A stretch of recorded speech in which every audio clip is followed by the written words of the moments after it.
sa Kalingap. Sa Kalingap. Kasi nga, di ba, isa rin siya sa na-awardan ng tayo sa Loyalty Award, bro. So, 3 years na si Carla po sa Kalingap and I'm so proud of her. Okay. Pero sa ano naman bro, sa mga Sa local. challenges naman ni Carla, ano yung pinakamabigat na pinagdaanan niya? Mabigat?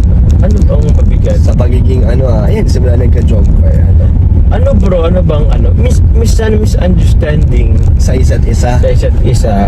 Normal yun. Normal yun, oo, normal. Minsan, na tampuhan, which is normal man din. Pero, ang ganda naman bro, still, andito pa rin kami. At mas tumitibay. Mas tumitibay, mas tumatatag. Kasi mas napag-uusapan nyo yung hindi nyo pagkakasunduan, Oo. di ba? Or yung mga hindi pagkakaintindihan na once na napag-usapan nyo, na natututunan nyo na. Oo. Nice. And mas nakikilala mo siya, mga ganun, mga ganun. So sobrang kilala nyo na isa't isa. Parang sa alam mo, tagal naman na kasi, diba? parang oo na din, kahit pa paano. kabisado mo na rin ba ang ugali? Kakapa ko din na bro ang ugali natin ni Carla, guys. Alam ko na din. Pagdating naman bro sa mga sa social media ng mga Social media. bashers, ano yung pinaka sa inyo? Ano na eh? Bash. 2026 na guys. Yes, Bago na kayo, guys. Bago na Wala po, guys. At Oo. dahil 2026 na nga, Oo. Papa Joms, ano ba ang mga Ano pa nga ba? plano mo para kay Carla na lang? Kay Carla, plano? Still pa rin bro, support pa rin sa pag-aaral. Tapos, mas tumatag pa, mas tumibay. May kanya-kanyang din kami sa ngayon. So, ayoko masyadong mag-isip bro, masyado. Lang siguro, come what may. Hindi mo kailangan i-pressure yung Oo. yung mga yung future niyo. Oo. Basta support lang sa niya, sa pag-aaral. Sa kung ano man ang niya, kung anong gusto niya marating sa buhay, yung lang din. No pressure lang.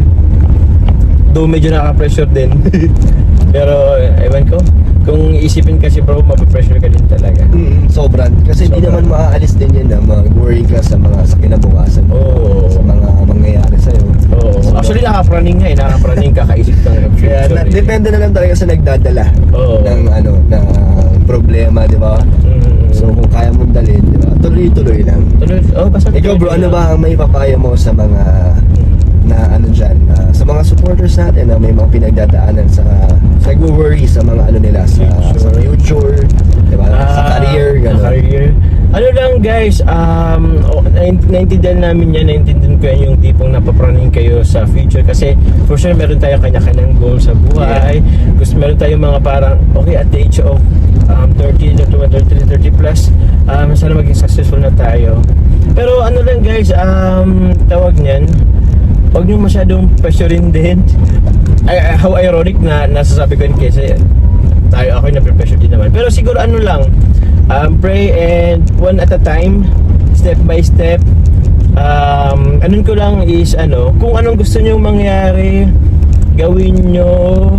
Yung wag mag-hesitate masyado. Wag isipin kung anong isipin ng ibang tao kasi yan kasi yung pumipigil sa inyo, for sure yan. Maraming ganun tao. Actually ako din minsan na hindi ko magawa kasi iniisip ko yung mga sasabihin nyo ng ibang tao. Yun, kay Carla naman, happy birthday kay Carla. Grabe. Advance. So yun, pagbuti mo sa pag-aaral and andito lang naman ako. Dito lang naman kayo. I-guide ka. Yun. And naman siya bro, tawag niyan.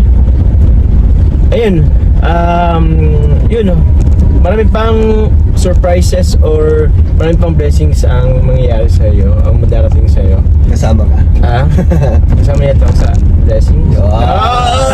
Matagal na palang dumating. Matagal na dumating. So hindi, marami pang opportunity. Sobrang laki ng opportunity na meron sa iyo.